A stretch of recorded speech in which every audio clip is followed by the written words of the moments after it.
Getting away from the guitars, what do you have to say about this bass? Okay, this bass has a very checkered history. It never looked like this before. I painted it with a surf feel. This belonged to a friend of mine called Rob Russell. When I first moved to Portugal, I played in his band for a little while, just a couple of guest spots, and he and I did a duo once in a little cafe in Lisbon, in Rua de Prata. Yeah. Anyway, I didn't bring a bass with me from England. When I was in Pontinha, I did buy a Washburn that came through George's studio. You'll hear about George in a later episode. But Rob said that he had a bass, and I borrowed it to do some recording with. The Washburn was good, but I was having some problems with it. It wouldn't settle in the environment it was in, and it kept going. Yeah. The neck kept moving, and it wasn't right, and was buzzing. And anyway, I got it right in the end when I moved here, but I was there. So Rob said, "Oh, you can borrow my bass," and at the time this had frets in it. Well, I didn't. It was black and white scratch plate, black body, and he left it with me, and it's on a lot of my early recordings that I made in Portugal, writing songs and stuff that I was doing when I was working there. So a little later on, well, much later on really, I pulled it out from behind the pile of guitars in there and decided I'd make a fretless bass of it. I gave it a paint job. It's got the wonderful foam. Yeah. Just to kill the strings, because I'm not that great at muting. But it also just makes it a more double bass type sound. Yeah. And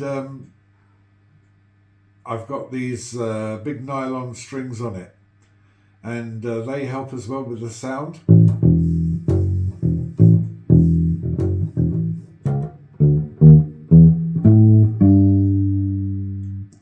And of course you can get that when you want it. So this is just the original pickups. I haven't done any more modifications to it other than paint it and change this machine head, which was sticking and really hard to tune. But that's all I've done. The nuts the same. I just took the frets out and filled them in with some white epoxy, and that's giving me the lines. I didn't really need to see them, but I needed not. When you played it with the slots in there, it still made the sound as it went over the slot. So I had to fill the slots. But I'm very happy with this bass. You can hear it on a lot of my last videos. I'm playing this as the bass part, and it's on my new album coming soon. And that's the story of this bass.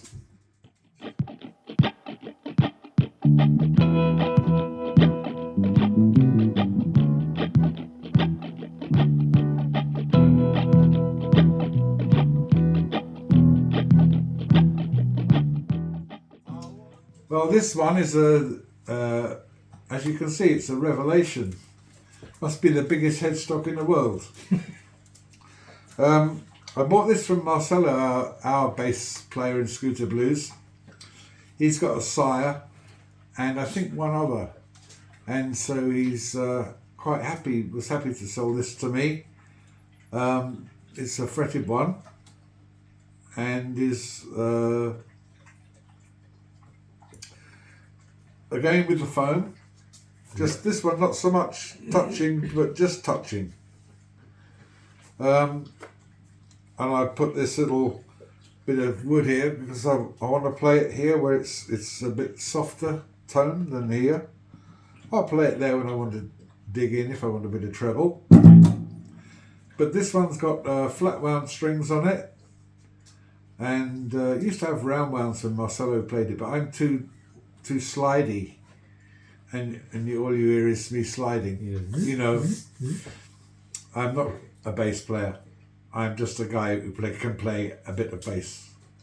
Anyway, this one is lovely. You know, it's nice low action. It's great.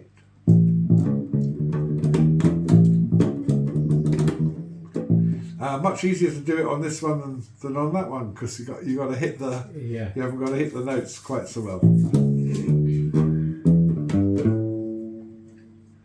And I don't know what much we'll say about it except when Marcelo gave it to me, it was in pristine condition, so he had to undergo a bit of distressing to make it feel comfortable.